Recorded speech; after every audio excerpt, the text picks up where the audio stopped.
What's poppin' T Squad? It's your girl Keisha, and I'm here with tonight's All Tea All Shade Clause Season 3 Episode 1 review. Clause is back. Y'all, I'm gonna admit, it took me till halfway through this episode to get into it. I don't know if it was just me. Let's talk down below. But like that first 30 minutes, it was kind of weird. It was like a little bit too kitsch for me, a little too soap opera-y, a little bit too kind of like dumb. I don't know if it was just me, like they was doing too much. It didn't feel like they caught their rhythm until like the last 30 minutes, and it was like, okay, this is the clause that I know. But like the first 30 minutes, it was kind of like off when they were in the emergency room and Desna was talking to Rolla, and Niecy Nash obviously had to go in and do a voiceover. You didn't see her mouth moving. It was some of the stuff that was kind of off, and I was shocked because Claus has been bringing it. I've always given them an A, but it was just something about that first 30 minutes that was off to me. The rhythm was off. Just wasn't looking right. It was look. I don't know. It just wasn't right. Just wasn't right. Let me know if it was just me. Let's talk down below. But anywho, so we start off this episode, where last season ended with Virginia getting shot. So Virginia's getting wheeled into the emergency room. She was shot in the left temple. Desna is there with her screaming for help. Dean and Rolla roll through to check on her. Rolla asks who she thinks tried to 86 her. Desna don't know, but asks that he find out because she and the girls might be in danger. Desna, new enemy, we find out is some weird ass old man, Native American old man, and some white woman that have to inhale oxygen every motherfucking 5 minutes. Jen and Bryce are making a new home in Tampa, but ain't getting along with their new Caucasian neighbors that think they're a little bit too ghetto. She calls Desna and finds out about Virginia. She wants to come back, but Desna tells her to stay put because everyone is in danger, girl. Danger! So Arlene and her partner asks Desna who would try to kill her, and she says she don't know. Arlene wants to put a security detail on her house, but Desna refuses and says that she'll handle it herself. And Arlene tells her, well, since you don't want to cooperate, then I won't be able to help you this time, baby girl. So as she's walking off, Quiet Ann walks up frantic, and Arlene is like, hey, all breathless because she missed her. And Quiet Ann was like, hey girl, like, get the fuck on. I still don't fuck with you. I don't fuck with you. So Desna tells her to keep an eye on Virginia's room because the shooter might come back. Quiet Ann like, all right, bet. So Virginia then wakes up. Desna learns that they had to replace her eye with an old woman's cornea. Polly gets a call at the psychiatric clinic from Quiet Ann and learns about Virginia. Rolla goes to the Jewish center where Uncle Daddy is standing on a cot. Uncle Daddy has fallen all the way down the chain of command and asks him, was he the one that tried to kill Desna? He says no, but Rolla doesn't believe him. Uncle Daddy says he knows why Rolla is mad because he thinks that he killed his parents. Rolla says, as soon as things don't add up, I'm going to kill you, Clay. Point blank and the motherfucking period. So Uncle Daddy confronts Clint about telling Rolla he killed his parents because now you got him thinking that I tried to kill Desna too. Clint said, I ain't saying I shot her, but I will say Crumb is a bitch. Mac, we find out, is the Native American man's name, and his wife's name is Melba. They introduced themselves as Gregory's partners at the casino to Desna.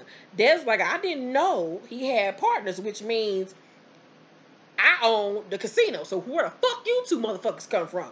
Max says Bayside is a native casino, and by law, non-natives can only be majority stake owners. And Des look like, nigga, do I look like Boo Boo the Fool to you? Like, who you talking to? So they give her a $50,000 check, which they say is Gregory's cutting the casino, and she looking like, nigga, please. Desna tells them that she gonna have to think about this, and they try to give her a hug, and she looking like, I am not about to fall for y'all shenanigans. So Desna shows Quiet Ann a check, and she tells her to take the money and run, but Desna refuses. Rolla calls and says that it wasn't anyone they know that tried to kill her. Desna tells her it could have been the Native American. It tells him that it could have been the Native American guy and his wife.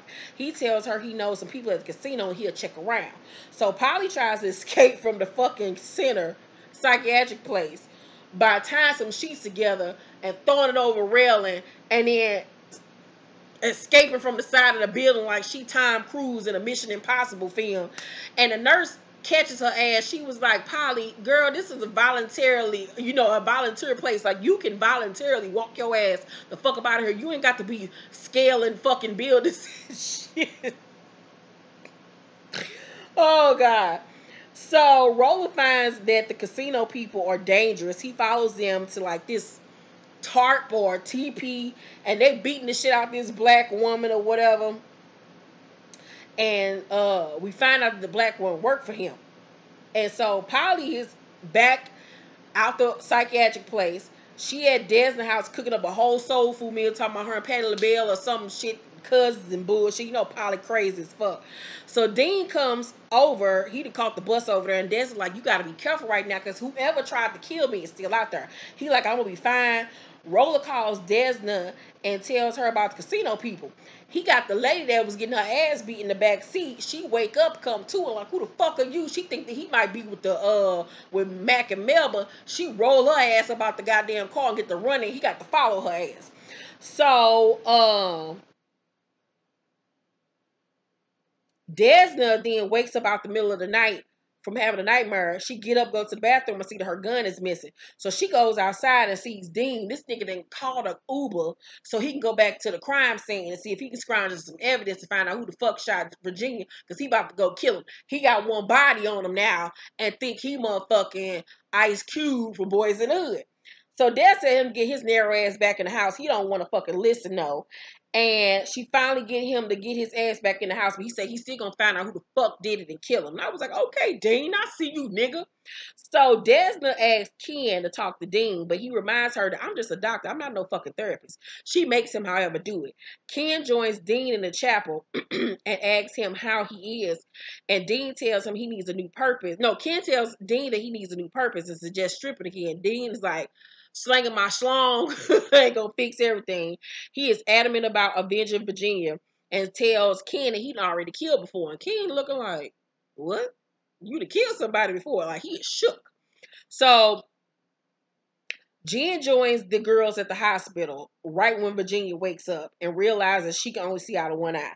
Polly gives her a bedazzled ass eye patch. Ken tells Desna that Dean has a crazy revenge fantasy and that he told him that he'd already killed somebody. And she played off saying, oh, he just dehydrated. He just needed a little water. Like, just don't pay no attention to Dean. And so she then goes to talk to Rolo, fine ass, and he tells her that he went to the lady house. She tried to shoot his ass. So Virginia tells Dean that everything is a part of a divine order and that they'll be fine. And he points out that she is different now because, like, she can speak very eloquently and smart. So whoever this cornea that she got in her fucking eye that gave her the smarts and shit. So Desna and Roller go to the lady house. She tells him that no one can protect her from Mac and Melba. She finally tells him that she's the accountant for the biggest money launderers in the state, so she's just as guilty as they are. She apparently asked for a raise to continue to wash their fucking money and shit, launder their money, and they beat the shit out of her. So she then gives Desna a flash drive and says that she cut the check, that $50,000 check for her, that they played her, that they robbed her ass. So the casino is laundering $2 million a month. Desna is tired of people trying her. She tired of people coming off her throat. She tell Roller that she gonna take the casino and protect her girls in the process. Roller suggests she fall back, but she says, nope, I'm a boss now and I gotta make a boss bitch move. So Uncle Daddy walks into her house and says that he knows who tried to take her out. Arlene challenges Quiet Ann to a fight at the boxing ring. Uncle Daddy then tells them that Clint is the one that did it and that he's telling them because he wants to work things out between him and Roland. Arlene and Quiet Ann beat the shit out of each other at the boxing ring, and then afterwards they go into the dressing room or whatever, and they still arguing, and them motherfuckers make out and shit. So Roland then pulls up to the Jewish center as Toby is walking out the Jewish store. Toby sees that Roland knows that it was Clint who tried to kill Desna, and he breaks down and starts crying and shit and said that Clint is going crazy and that he made him get rid of the motorcycle, which makes him an accessory to the crime. And Roland like, just calm down. You're going to be all right. If you see Clint, let me know. So Toby's like, if he don't kill me first. Arlene tells Quiet Ann she needs to wax her monkey because, you know, look, Rex down there. Quiet and tell her, bitch, that was a one-time thing. I still don't fuck with you. So Desna is at her crib talking to Jen and Bryce about Tampa. Desna say, y'all got Queen B coming into town tonight. Jen like, abort. We're not gonna bring it up. Bryce sitting there mad as fuck because he missing going to the Beyonce concert. This is when the clause that I know started kicking in. Then Roller walks up and says, him and like Desna make eyes at each other, and Jen peeps it. And he brings up the concert too. And Bryce pissed the fuck off. He get up and walk off. And then Jen daughter say, Mama, Brielle drowning again. And she was like, again. I was like, this is the clause that I know and love. The first 30 minutes, I don't know who the fuck wrote that shit. So Roller tells Desna that it was Clint that tried to kill her, and he's going to be at the Jewish Center that night, and he's going to roll up on him and handle it. Desna's like, no, he tried to kill me. We going to do this together. So they mob out in the Subaru, and they see Clint taking out the trash in the middle of the night. He see them, he look like, what the fuck? You know, like, and so then Roller run that motherfucker over the car and kill him. Roller and Desna then get the body and dump it in a bayou. Roller tells her, you and the girls are safe now. Desna at the car feeling sick to her stomach now because she just keep on seeing Clint face, dead face in her brain, and she keeps seeing Gregory dead body. Like she got too many bodies on her hand now. She losing it. And he tell her to calm the fuck down, and he calm her down with some good old fashioned white meaty dick. And Jen and Bryce don't want to leave Palmetto, so they decide to stay. She asks her to play with that pussy under the covers while the kids in the pool. The kids like, we see you. And they like, turn your ass the fuck around. And Jen was like, I swear I forgot I throw a toast at that motherfucker, but I'll get this nut off real quick. Dean goes home and Desna goes home that night and tells Dean that they're safe because the man that hurt Virginia is taken care of. The girls are there. Desna tells them they can level up if they handle the casino people together. The girls is like, bitch, we done been there, done that. I'm not going through this shit with you again. We just got out of some shit. But Desna's like, bitch, bring it in. All of us, all for one, bitch. So they all like, bitch, we got you. So then they all mount up and go to the casino. And they confront Mac and Melba. Desna rips up the check and tells them that she knows they're making buku money and she wants 50% of everything they make every motherfucking month. Melba offers her $500,000 and some designer bags, but Desna says no. They then have this cute little dance break to In Vogue's Free Your Mind. And then after that, we see the person who was on the bike, motorcycle bike, roll up to the Jewish Center and point a gun at Uncle Daddy's head. He then pushes Uncle Daddy up against the table, and that's when I was like, oh, that's Toby. So then we see Uncle Daddy say they bought it. They thought it was Clint. Toby say, I'm so sorry I went rogue, Daddy. Desna humiliated you. And he was like, I know. Just don't do it again. And then the episode goes off. So Toby was the one that tried to fucking kill Desna. I'm like, Toby, really, bitch? Oh, bitch, you're dying immediately. Because ain't nobody got time to be playing with you, Toby, with your cute ass. So that's my review of Claws. Like I said, the first 30 minutes was very iffy to me. The last 30 minutes made up for it. So I can't wait to see what the rest of the season is going to be looking like. Let me know what you thought about tonight's episode down below in the comment section. Make sure to thumbs up this video, like, and subscribe. Also, I'll be going on vacation next week. I'll be going from Tuesday to Friday. So my reviews for Pose, Black Ink Crew Chicago, and Grownish will be up that weekend. Also, my lives have been suspended for 90 days. That's why there has not been any Spill the Teas, but Spill the Tea will be back after my 90-day suspension has been lifted. Make sure you cop my latest novel, Sicko Mode. The link is down below. www.arthurkeishairvin.com is where you can cop any of my books. Make sure you cop you some merch. We have all T-All Shade shirts, T-Squad shirts, Buy for Nigga shirts, coffee mugs, pillowcases, hoodies, all that good shit right here down below. Get you some right now. I love you guys very much. Thank you for watching this video. Have a safe and blessed weekend, and my Big Little Lies review will be up in the morning. Bye.